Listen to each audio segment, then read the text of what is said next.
Cloverfield is a pretty acclaimed movie. The ratings, the revenue, and the spin-offs all speak to that.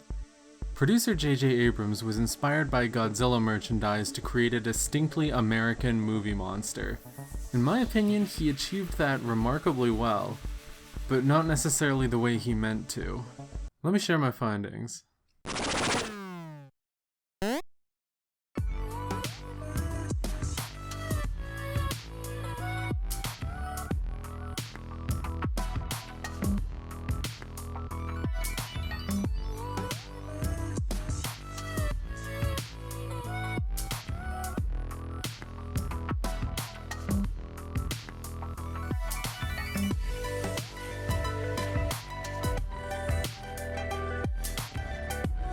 Let's recap.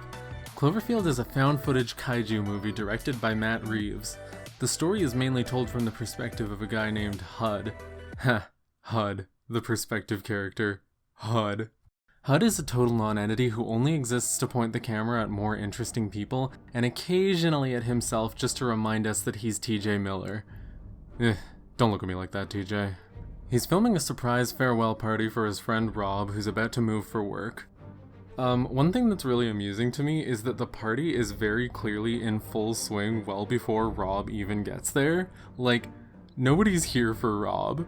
So we get quickly introduced to the rest of the cast, the aforementioned Rob, Rob's brother Jason, Jason's girlfriend Lily, Rob's ex Beth, who leaves the party promptly, and Lily's friend Marlena, the only good character in this movie. Like, genuinely, she delivers literally every remotely amusing line, and she also seems to hate Hudward almost as much as I do. I can barely tell Rob and Jason apart, but thankfully I don't have to worry about it for too long because one of them dies like 20 minutes in. If only I could remember which one. New York gets attacked by a big scary monster named Clover. Clover F. Eald. So everyone starts evacuating. The Mighty Morphin Idiot Rangers stick together. Jason strays too far from the pack and gets it. Rob decides he needs to go save Beth, his ex from before, so he drags the rest of the Teenage Mutant Future Corpses along for the ride. They scamper through the subway. Marlena gets bit by a nasty clover parasite thing and presumably pops like a pimple. The three little pigs meet some military dudes who tell them they need to get to an evac helicopter before the government razes Manhattan. They see a spooky, empty horse carriage, which is really funny and feels like it walked out of a more interesting movie. They get to Beth's place and find that she's impaled, so they unimpale her. The four horsemen make it to the choppers, and Lily is immediately whisked away from the rest of them. The three stooges get loaded onto their own helicopter, which gets swatted down by Clover promptly. They emerge from the wreckage, and then... Hud gets munched, Dumb and Dumber try to hide and die in the bombing. So that's kind of it in terms of plot. If it wasn't obvious enough, I'm not the biggest fan of this movie. Well, okay, maybe I'm being harsh. The original Halloween looks super cliche by modern standards, but that's because it invented most of those cliches. Cloverfield's, well, it's not the first found footage movie, and it's definitely not the first kaiju movie, but it's the first found footage kaiju movie, a cornerstone composite subgenre that includes such greats as Cloverfield. I think that's it.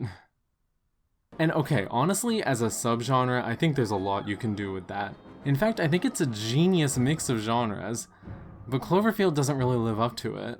As a monster movie, it's got everything it needs. The monster design is interesting enough, and its rampage is particularly intense. When I said earlier that Marlena was the best character, I wasn't counting Clover. I don't see Clover as a character. Clover's an experience. Clover's a moment. So it's fine as a monster movie, but as a found footage movie, that's where the seams start splitting. What makes found footage work, in my opinion, is that the camera is a diegetic entity. It exists in physical space and is therefore subject to the influence of events and characters. The camera can get dropped, it can get stolen, it can get commented on. For this reason, I think it's especially important in found footage for the acting to feel natural and realistic. In Cloverfield, Right, we don't know what we saw. The point is, it's still here. It doesn't. I mentioned earlier that Hud is a non-entity. He's easily the worst character in the movie. He's only there to point the camera and gawk and shout, "Oh fuck! Oh shit!" whenever anything happens.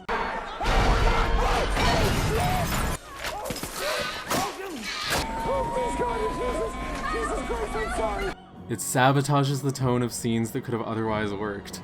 Hud is very much a passenger. He barely seems to have stakes of his own. He's just our lens to view the marginally more interesting characters while they make the plot happen and do all the participation in hitting things.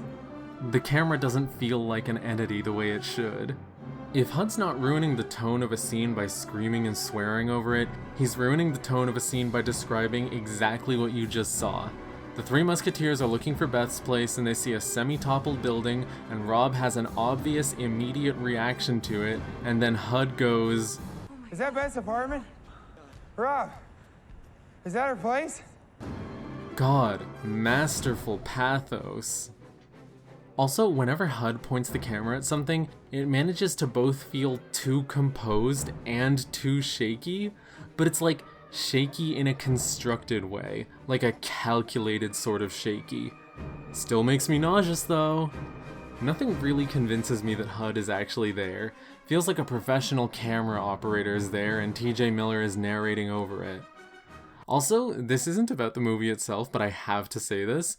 Wikipedia calls Cloverfield's style cinema verite. You know cinema verite is a style of documentary, right? Glad to know that For Those That Follow is now in the same category of film as a $25 million budget monster movie.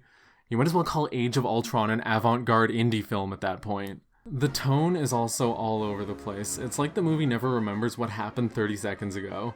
Rob tells his mom that his brother died, and then people are cracking jokes as if nothing happened. And worse still, the jokes are rarely even good. There is one joke in the movie that I genuinely really appreciate. Like Superman? Wait, you know who Superman is? Well, you know who Superman is? Oh, I'm like feeling so. Are you aware of Garfield? Thank you, Marlena. Never change. One of my favorite moments is when everybody gets to Beth's place and they climb 39 flights of stairs in the adjoining building, and there's a whole sequence dedicated to showing how exhausting and protracted the climb is, and they get to Beth's apartment where she's been impaled presumably for hours, and it looks like it's going straight through her lung, and she's initially unconscious and seems to be on the brink of death, and they start kind of carrying her out, and you think, man, how are they gonna get her down all those stairs? And then as soon as they get to the stairs, it just cuts to everyone out on the street again, and Beth doesn't even seem to be injured or hurt at all, and within a minute she's running on her own as if nothing's wrong. I love it. I don't normally like to get pedantic about like plot holes or whatever, but this one just threw me. Here's another complaint that's not a real complaint. The product placement in this movie is so egregious. Come on, Rob, we can't just wait here by Sephora. Quick guys, let's cool off with some refreshing Aquafina. Watch out guys, better keep an eye out for Squidward from the hit series SpongeBob SquarePants, which airs on Nickelodeon weekdays at 7/6 Central. A big part of Cloverfield's positive reputation seems to hinge on assorted gimmicks. Oh wow, the monster doesn't show up in the advertising, you have to wait till the end of the movie to fully see it. But oh my god, you can actually kind of see it in the movie poster. There's a backward audio clip at the end of the credits of someone saying, "It's still alive." It had an ARG viral marketing campaign. It's impossible to know anything about the monster's backstory from watching the movie, and you'll only get hints at that from the ARG and the tie-in manga. Although there is an Easter egg at the end of the movie in a flashback clip where you can see something fall into the water in the background. Wow. For the record, I don't think stories need to explain everything. In fact, I think ambiguity is a powerful tool, and a lot of stories have benefited from withholding information. But it's just wild to me that Cloverfield withholds information less to permit you to interpret it, and more because all the context for the movie is locked away in an ARG mystery box.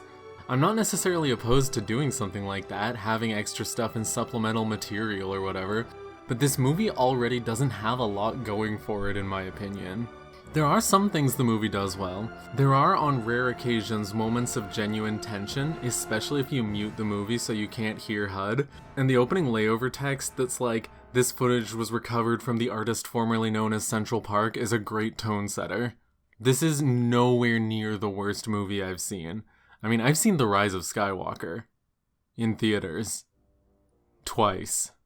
Okay, so now you know my opinion on the movie. What about my reading of it?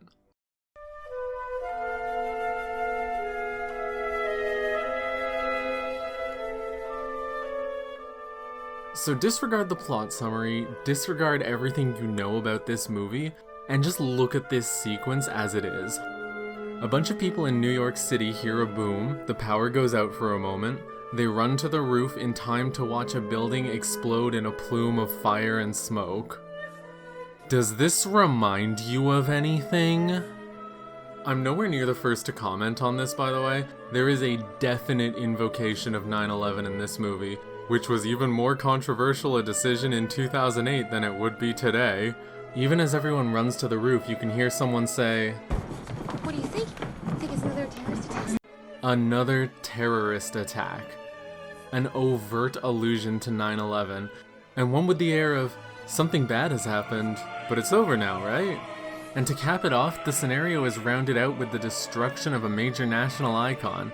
The headless Statue of Liberty was even used for the movie poster.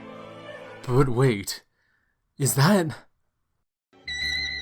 Let me expound the point I made a moment ago. The characters constantly give the impression that they expect things to be fine if they just do the right thing. As long as we can get out of Manhattan, we'll be safe. As long as we get to the helicopters, we'll be safe. Let's just get to Beth's place. She's waiting for us to save her. At the end of the movie, Beth says this. Wait until this passes. See, I can't accept that a rational person would believe that things would just pass when pinned between a monster and a military barrage. So how should I interpret it then? Is this a trauma response? Is it denial?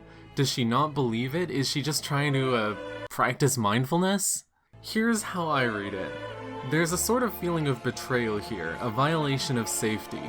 Like 9/11, it's an attack on American soil, it's destruction on American soil. But there's this feeling that devastation isn't something that's supposed to happen to America. It's something that America is supposed to do to other countries. Many Americans today have never been alive at a point where the country hasn't been at war, but they also haven't experienced war in America. It's a long-standing horror movie tradition to pervert a place that's supposed to be safe, a neighborhood like yours, a school like yours, a summer camp like yours, a house just like yours. But Cloverfield pushes it further by bringing large-scale destruction to America's largest city. The only solution that can be conjured in the movie is to throw military might at the attacker, but doing so, exercising military might on the home field, forces Americans to face what American military might actually looks like. It looks like destruction, it looks like collateral damage. Rob and Beth don't get taken out by Clover in the end, they get taken out by a nuke deployed on orders right from DC. And there's no way they were the only innocents to get caught in that crossfire. And you can say, well, Indigo, the nuke was necessary to stop the monster. And to that, I'd remind you that that pretentious post-credits audio clip is there to tell us that the nuke didn't even work. I would almost call it a Shin Godzilla-style commentary on government inefficacy if not for the fact that the film doesn't linger on any alternatives whatsoever. Also, if you take anything away from this video, let it be that you should really watch Shin Godzilla, it's a very good movie. There's a very telling moment when everyone's climbing the stairs. They have no idea. Unless they're, like, in on it. I feel the way Lily looks. This moment reminds me fiercely of the 9/11 was an inside job conspiracy theory. That theory, like a lot of others, frankly, is a distraction from genuine socio-political issues. 9/11 was not an inside job. It did not need to be an inside job for George Bush to leverage it, to lean into patriotism and jingoism and skyrocket his approval ratings. In Cloverfield, the military is almost certainly not in on the rampaging monster, but that does not make them the good guys here. See aforementioned civilian casualties. Not to mention the scene where the heroes get greeted at gunpoint by a bunch of military guys. Why then distract yourself with ridiculous speculation, or with assertions that the danger is less than it is? Here's my take. Cloverfield is a movie about the destruction of America. Lady Liberty is an Independence Day style microcosm. America is a headless chicken. The authorities don't know what to do beyond throwing around autoimmune ordnance. The citizens are in the dark, sometimes literally, left to fend for themselves, not protected, not cared for. There is no empire. There is no safety. You can see it in symbols all throughout the movie.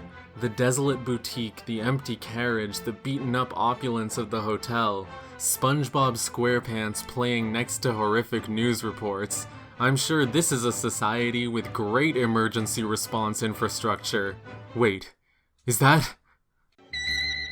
It's the china cabinet on an abandoned ship. All of the decadence, all of the luxury is upturned with ease because Cloverfield's vision of America is the Titanic stuffed with dinosaurs and dropped in Pompeii. Cloverfield is a movie about a country that doesn't know how to react to emergencies, that speaks no language other than war, and whose citizens have bought into its exceptionalism far too deeply. Now, was this intentional? Hell no! At least, not in my humble opinion. Like I said earlier, the film doesn't present much by way of alternatives. Also, when Rob is convinced that Beth is okay, he turns out to be right. She's literally impaled and seemingly dead, and then she just sort of wakes up when he arrives. A lot of the points that I've lingered on were most likely intended for shock factor. But I doubt I have to explain that an interpretation doesn't have to be in line with authorial intent to be valid. In fact, I encourage you to interpret this video any way you like. I'm sure you can find a lot to say about the Squidward fixation. But I think that the likely unintentional presence of this reading makes the movie fascinating.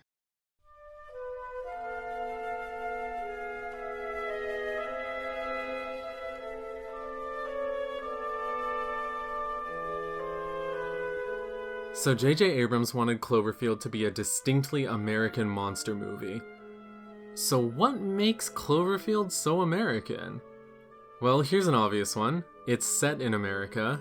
In fact, in the ARG lore, Clover is suggested to have been summoned or awakened by a Japanese company drilling in American waters. Haha, get it? It's like Godzilla's origin, but backward. Except, Godzilla's origin is that way for a reason. Godzilla was awakened by American nuclear testing, and I'll give you 3 guesses as to what inspired that. Clover was awakened by Japanese drilling, because it's like Godzilla but backward.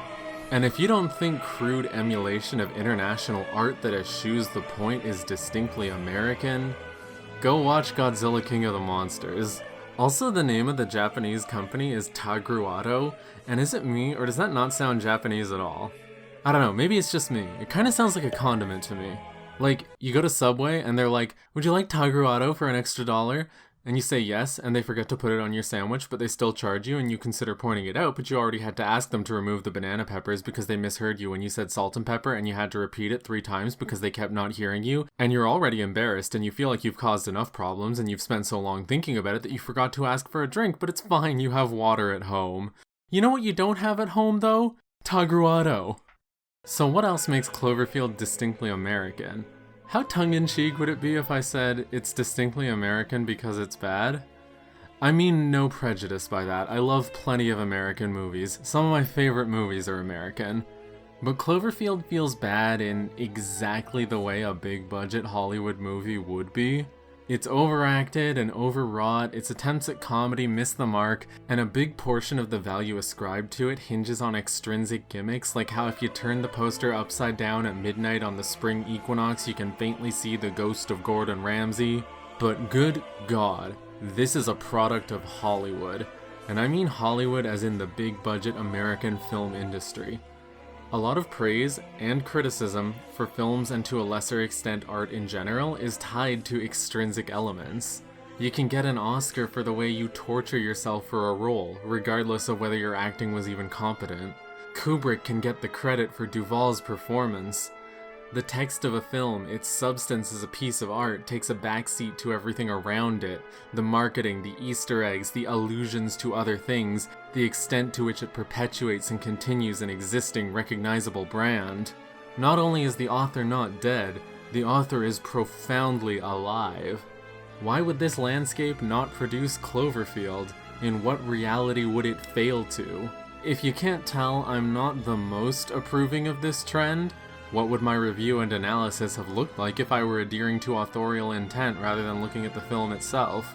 But what I really find fascinating is the intersection of what are, in my opinion, Cloverfield's poor quality and its narrative of a decaying empire, which, depending how far you want to take that reading, could even be construed as anti-American. The intersection of poor quality and critique of certain hot-button issues in American politics is even present in the rest of the franchise. 10 Cloverfield Lane's villain is a doomsday prepper truther type, and it's very easily the best Cloverfield movie. But it also definitely would have been better if it weren't a Cloverfield movie. The Cloverfield Paradox is the worst received movie in the series, and it's about scientists on an Among Us space station trying to find a band-aid for the energy crisis. Hey, since you're up there already, can you stick one on the ozone layer? So yeah, I just really wanted to share my thoughts on Cloverfield.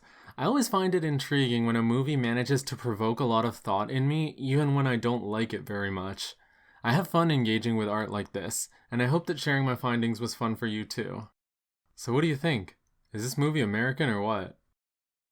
Oh shit! Oh fuck! Oh my god! Shit! Fuck! Jesus! Oh Jesus! Oh my god! Fuck! Did you guys see that?